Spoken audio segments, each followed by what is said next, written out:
Xiaomiले नेपाली मार्केटमा धेरै बजेट र मिड रेन्ज फोन्सहरू लन्च गरेको छ र आज चाहिँ मसँग छ Xiaomiको Redmi 9. Redmi 9 चाहिँ Redmi Note 9 को स्लाइटली डाउनग्रेडेड भर्सन हो र स्पेक्स हेर्दाखेरि चाहिँ मलाई Redmi 9 निकै इम्प्रेसिभ लागेको छ किनभने लास्ट इयरको Redmi 8 भन्दा चाहिँ यहाँ निकै धेरै इम्प्रुभमेन्ट छ र अहिलेको टाइमको अरू कम्पिटिङ बजेट स्मार्टफोन्सहरू जस्तै Realme C3 र Galaxy M11 को स्पेक्स हेरिकन चाहिँ Redmi 9 निकै बेटर देखिन्छ। एनीवेज Redmi 9 को कुरा गर्नु पर्दाखेरि चाहिँ नेपालमा Redmi 9 जम्मा दुईवटा भेरिएन्टमा अवेलेबल छ। एउटा चाहिँ 3GB र्याम र 32GB स्टोरेज भेरिएन्ट जसको मूल्य चाहिँ 17,000 रुपियाँ हो र अर्को चाहिँ 4GB र्याम र 64GB वाला स्टोरेज भेरिएन्ट जसको प्राइस चाहिँ 18,000 रुपियाँ हो। सो Redmi 9 कस्तो छ त र यसको राम्रो र नराम्रो पक्षहरू के हुन् भनेर चाहिँ आजको यो अनबक्सिङ र रिभ्यूमा म कुरा गर्नेछु। सो सुरुमा चाहिँ अनबक्सिङै गरौँ है त। ओके, सो बक्स चाहिँ अरू Redmi फोन्सहरू जस्तै नै छ। हुन चाहिँ पहिला पनि अनबक्स गरेर चलाइसकेँ है मैले यो फोनलाई। यसलाई चाहिँ साइडमा राखिदिन्छु। सुरुमा चाहिँ एउटा पेपर बक्स छ जहाँ चाहिँ सिम इजेक्टर पिन अनि हाम्रो पेपर वर्क र एउटा सिलिकन केस छ।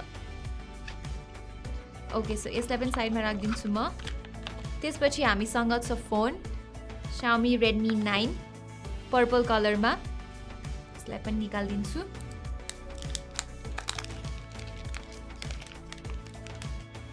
ओके, सो यसलाई साइडमा राखेर म बक्समा भएको चार्जिङ ब्रिक जुन चाहिँ 10 वाटको चार्जर हो अनि we have USB type C cables. So बक्सको कन्टेन्ट चाहिँ यति नै हो। सधैँ जस्तै डिजाइनबाट सुरु गरौँ र हेर्दा अनि हातमा लिँदाखेरि चाहिँ मलाई यो फोनको डिजाइन एकदमै राम्रो लागेको छ। यहाँ चाहिँ कुनै किसिमको क्रिक्स र बेन्स छैन जुन चाहिँ एउटा बजेट फोनको लागि राम्रो कुरा हो। अनि तपाईहरुले नोटिस गर्नुभयो कि भएन तर यो फोनको क्यामेरा लेआउट चाहिँ लास्ट इयरको Redmi Note 8 Pro जस्तै नै छ। इनफ्याक्ट फिंगरप्रिन्ट सेन्सर पनि एउटै ठाउँमा रहेको छ। हुन त फिंगरप्रिन्ट सेन्सर राख्ने बेस्ट ठाउँ हो जस्तो चाहिँ लाग्दैन मलाई यो, किनभने अनलक गर्दाखेरि चाहिँ धेरै जस्तो क्यामेरा सेन्सरमा पनि छुइन्छ तर अलिक टाइम पछि चाहिँ बानी बस्छ। अनि फिंगरप्रिन्ट सेन्सरको परफर्मेन्सको कुरा गर्नु पर्दाखेरि चाहिँ निकै फास्ट छ। अरू Xiaomi फोन्सहरू जस्तै यहाँ IR ब्लास्टर पनि रहेको छ। यहाँ तलपट्टि हेर्नुहुन्छ भने चाहिँ तपाईले यहाँ USB type C charging port पाउनुहुन्छ, एउटा हेडफोन ज्याक र सिंगल फायरिङ बटम स्पिकर पनि छ। यो दुईटाको परफर्मेन्सको बारेमा भन्नु पर्दाखेरि चाहिँ निकै एभरेज छ। ओभरअल चाहिँ मलाई यो फोनको डिजाइन मन परेको छ, निकै वेल बिल्ड छ अनि हेर्दाखेरि पनि राम्रो छ। अब डिस्प्ले तर्फ कुरा लाग्दाखेरि चाहिँ यहाँ तपाईहरुले FHD प्लस रेजोल्युसनको डिस्प्ले पाउनुहुन्छ जबकि यो प्राइस रेन्जको अरू फोनहरुमा आउने म्याक्सिमम डिस्प्ले रेजोल्युसन भनेको चाहिँ HD मात्रै हुन्छ। त्यसैगरी यो डिस्प्लेको साइज चाहिँ 6.5 इन्चेसको रहेको छ र यसमा चाहिँ 20:9 एस्पेक्ट रेशियो छ। क्वालिटी वाइज हेर्ने हो भने चाहिँ यसको डिस्प्लेमा Realme C3 जस्तो ओभर शार्पनिङ छैन र कन्टेन्ट्सहरू पनि ब्यालेन्स देखिन्छ। कलर्सहरू चाहिँ फेरि त्यस्तो भाइब्रेन्ट देखिँदैन तर यो प्राइसको लागि चाहिँ ठिकै नै हो। डिस्प्लेको बारेमा थप कुरा गर्नु पर्दाखेरि चाहिँ यहाँ Gorilla Glass 3 प्रोटेक्सन छ र ब्राइटनेस पनि इन्डोर युसेजको लागि चाहिँ ठिकै भए पनि आउटडोर्समा चाहिँ अलिकति बढी हुनुपर्ने हो जस्तो महसुस हुन्छ। Redmi Note 9 सँग कम्पेयर गर्दाखेरि चाहिँ Redmi 9 को डिस्प्ले उस्तै क्वालिटीको नै देखिन्छ। डिफरेन्स चाहिँ के छ भने Redmi Note 9 मा चाहिँ Gorilla Glass 5 प्रोटेक्सन छ भने Redmi 9 मा अघि नै भने जस्तै Gorilla Glass 3 प्रोटेक्सन मात्रै छ। सो समग्रमा भन्नु पर्दाखेरि चाहिँ Redmi 9 को डिस्प्लेको बेस्ट कुरा भनेको चाहिँ यसको FHD प्लस रेजोल्युसन नै हो जुन चाहिँ यसको क्लोजेस्ट कम्पिटिटर Galaxy M11 र Realme C3 मा छैन। र त्यसको साथसाथै Redmi 9 को अर्को एउटा राम्रो कुरा भनेको चाहिँ यसको परफर्मेन्स पनि हो। यहाँ चाहिँ तपाईहरुले MediaTek को budget gaming focus chipset Helio G80 पाउनुहुन्छ जसको परफर्मेन्ससँग चाहिँ म एकदमै स्याटिस्फाइड छु। र मैले Redmi Note 9 को गेमिङ परफर्मेन्स चाहिँ Redmi 9 सँग कम्पेयर गरेर हेरेँ र मलाई के थाहा भयो भने Redmi 9 को गेमिङ परफर्मेन्स चाहिँ बेटर रहेछ। मैले दुईटै फोनमा PUBG खेले अनि Redmi 9 मा चाहिँ स्मुथ प्लस अल्ट्रा फ्रेम रेटमा राम्रोसँग चलेको पाए भने Redmi Note 9 मा चाहिँ ल्यागी थियो। तर त्यो सेटिङमा मात्र होइन HD सेटिङ्स र हाई फ्रेम रेट्समा पनि Redmi 9 को PUBG परफर्मेन्स चाहिँ बेटर छ Redmi Note 9 भन्दा। सिमिलरली कल अफ ड्युटी खेल्दा पनि Redmi 9 मा राम्रोसँग चल्छ मिडियम सेटिङ्समा, त्यो भन्दा हाई सेटिङ्समा गयो भने चाहिँ ल्यागहरू फिल हुन थाल्छ। त्यसैगरी नर्मल टास्कमा त मजाले चल्ने भइ नै हाल्यो तर मल्टिटास्किङ गर्दाखेरि चाहिँ कहिलेकाहीँ एपहरू लोड हुन टाइम चाहिँ लगाउँछ। बाई द वे मसँग भएको युनिटमा चाहिँ 3 GB ऱ्याम र 32 GB स्टोरेज छ र यदि तपाईँहरू यो फोन लिने सोचमा हुनुहुन्छ भने चाहिँ 4 GB वाला भेरिएन्ट लिने सल्लाह दिन चाहन्छु अझै बेटर पर्फर्मेन्सको लागि। सो पर्फर्मेन्सको बारेमा कन्क्लुड गर्नु पर्दाखेरि चाहिँ मैले Redmi 9 र Redmi Note 9 को पर्फर्मेन्समा त्यति धेरै फरक चाहिँ पाइनँ र गेमिङ एस्पेक्टमा हेर्ने हो भने चाहिँ मैले Redmi 9 को पर्फर्मेन्स चाहिँ बेटर भएको पाएँ। सफ्टवेयरको कुरा गर्नुपर्दाखेरि चाहिँ यो फोन MIUI 11 मा चल्छ विथ Android 10 अन टप र MIUI 11 चाहिँ अलिकति हेभी स्किन भएको कारणले तपाईँले UI चलाउँदाखेरि एकदमै बटरी स्मुथ एक्सपिरियन्स चाहिँ पाउनुहुन्न।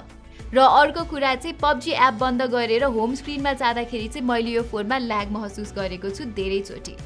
अनि बजेट Xiaomi डिभाइसेसहरुमा हुने एडको समस्या पनि फेस गरेको छु मैले यो फोनमा। फर एक्जाम्पल तपाईहरुले कुनै एप डाउनलोड गर्नुभयो भने चाहिँ यसमा एडहरु आउने गर्छ। ल अब चाहिँ क्यामेराको कुरा गरौँ र Redmi Note 9 जस्तै यो फोनमा पनि 4वटा क्यामेरा रहेको छ। पहिलो चाहिँ यहाँ 13 मेगापिक्सलको प्राइमेरी लेन्स छ अनि 8 मेगापिक्सलको अल्ट्रा वाइड एंगल लेन्स, 2 मेगापिक्सलको डेप्थ सेन्सर र 5 मेगापिक्सलको म्याक्रो लेन्स छन्। नर्मल डे टाइम इमेजेसमा चाहिँ गुड इनफ डिटेल्सहरु आउँछ यो फोनबाट। शार्पनेस पनि ठिकै नै छ र डायनामिक रेन्ज पनि डिसेन्ट नै देखिन्छ। Redmi Note 9 सँग पनि कम्पेयर गरे मैले Redmi 9 को क्यामेराहरुलाई अनि एकदमै कम फरक पाएँ। फोटोहरु चाहिँ अलमोस्ट उस्तै नै देखिन्छ। Redmi Note 9 मा डिटेल्सहरु चाहिँ अलिकति बेसी आउँछ तर ओभरअल हेर्दाखेरि चाहिँ फोटोहरु अलमोस्ट सेम नै छ। तर Redmi 9 को राम्रो पिक्चर क्वालिटी चाहिँ डे टाइम इमेजेसमा मात्रै सीमित रहेको छ किनभने नाइट टाइममा त खत्तमै आउँछ फोटोहरु। Redmi Note 9 को नाइट टाइम केपेबिलिटिज चाहिँ Redmi 9 भन्दा निकै राम्रो छ, डिटेल्स, एक्सपोजर सबै हेरिकन। अनि अर्को डिसअपोइन्टिङ कुरा चाहिँ Redmi 9 मा डेडिकेटेड नाइट मोड फिचर पनि छैन। पोर्ट्रेट इमेजेसको कुरा गर्दाखेरि चाहिँ त्यो पनि Redmi Note 9 सँग तुलना गर्न सकिने खालको आउँछ Redmi 9 बाट। कुनै समयमा त Redmi 9 ले अझ बेटर पोर्ट्रेट खिच्छ। तर सब्जेक्ट हेर्दाखेरि चाहिँ Redmi Note 9 मा राम्रो डिटेल्सहरु आउँछ। अल्ट्रा वाइड एंगल इमेजेसमा चाहिँ Redmi 9 को ठिकै मात्र छ। त्यति भाइब्रेन्ट पनि छैन र डिटेल्स पनि त्यति मेन्टेन गर्न चाहिँ सक्दैन। तर कहिलेकाहीँ राम्रो लाइटिङमा चाहिँ एउटा दुईटा राम्रो शट्स चाहिँ आउँछ है फेरि। यहाँ रहेको चौथो म्याक्रो लेन्स पनि राम्रै छ यो फोनको प्राइस हेरिकन। अब चाहिँ सेल्फीको कुरा गरौँ र यो एस्पेक्ट पनि डे टाइम इमेजेसहरु जस्तै छन्। 8 मेगापिक्सलको सेल्फी क्यामेरा छ यहाँ जसले फोटोहरुमा ठिकै डिटेल्स र कलर्स निकाल्छ। अनि सेल्फीको मामिलामा पनि मैले Redmi 9 र Redmi Note 9 लाई कम्पेयर गरी हेरे र धेरै सिमिलरिटी पाए कलर टोन र एक्सपोजर म्यानेजमेन्ट हेर्दाखेरि। भिडियोहरु चाहिँ Redmi Note 9 जस्तै 1080p 30 fps मा मात्र खिच्न मिल्छ यहाँ। स्टेबिलाइजेसन र कलर्स त्यति राम्रो चाहिँ छैन तर जेनरल पर्पसको लागि चाहिँ ठिकै नै भिडियो आउँछ यो फोनबाट। सो सबै टेस्टिङ गरिसकेपछि चाहिँ मैले के थाहा पाएँ भने पर्फर्मेन्स र डिस्प्ले जस्तै Redmi Note 9 र Redmi 9 को क्यामेरा केपेबिलिटिज चाहिँ उस्तै नै छ र Galaxy M11 र Realme C3 भन्दा चाहिँ Redmi 9 को क्यामेरास बेटर रहेको छ। सो यो प्राइसको लागि चाहिँ Redmi 9 को क्यामेराहरु चाहिँ प्रोबब्ली बेस्ट नै हो भन्न सकिन्छ। क्यामेरा बाहेक Redmi 9 को अर्को राम्रो एस्पेक्ट भनेको चाहिँ यसको ब्याट्री लाइफ हो। यहाँ चाहिँ तपाईहरुले 5020 mAh को ब्याट्री पाउनुहुन्छ जसले चाहिँ नर्मल युसेजमा एक दिन भन्दा बढी टिक्ने गर्छ र यदि तपाईहरु हेभी युजर नै हुनुहुन्छ भने पनि यसको ब्याट्रीले तपाईलाई एक दिन त मज्जाले धान्छ। तर यो फोनको एउटा अनइम्प्रेसिभ कुरा भनेको चाहिँ तपाईहरुले बक्समा 10 वाटको चार्जर मात्रै पाउनुहुन्छ जसले चाहिँ यो फोनलाई चार्ज गर्दाखेरि 3 घण्टा जति टाइम लगाइदिन्छ। सो यदि तपाईहरुलाई अझै फास्टर चार्जिङ चाहिन्छ भने तपाईले मार्केटबाट 18 वाटको फास्ट चार्जर किन्न सक्नुहुन्छ जसले चाहिँ यो फोनलाई 2 घण्टा र 30 मिनेटमा फुल चार्ज गरिदिन्छ।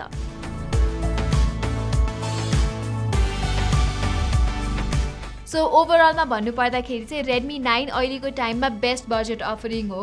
यसमा चाहिँ तपाईहरुले Helio G80 प्रोसेसर पाउनुहुन्छ जसले चाहिँ तपाईलाई एकदमै राम्रो पर्फर्मेन्स प्रदान गर्छ र त्यसको साथसाथै यसमा तपाईहरुले फुल HD डिस्प्ले पनि पाउनुहुन्छ जुन चाहिँ अघि नै भने जस्तै यसको कम्पिटिटरहरु जस्तै Galaxy M11 र Realme C3 ले दिदैन र त्यसको साथसाथै मलाई यसको क्यामेरा पनि राम्रो लागेको छ।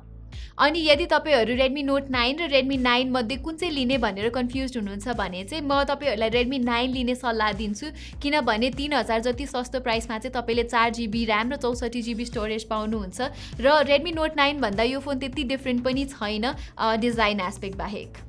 बरु त्यो एक्स्ट्रा 3000 रुपैयाँले चाहिँ तपाईहरुले वायरलेस TWS इयरफोन्स किन्न सक्नुहुन्छ अथवा आफ्नो लागि एउटा सुटेबल फिटनेस ट्र्याकर किन्न सक्नुहुन्छ। सो यही नै थियो हाम्रो Redmi 9 को अनबक्सिङ र फुल रिभ्यू। Redmi 9 चाहिँ अहिलेको स्मार्टफोन मार्केटमा बेस्ट बजेट फोन हो भनेर तपाईहरु सहमत हुनुहुन्छ कि हुनुहुँदैन त्यो कुरा चाहिँ तल कमेन्ट सेक्सनमा भन्न नबिर्सिनु होला। अहिलेको लागि चाहिँ यति नै, धन्यवाद।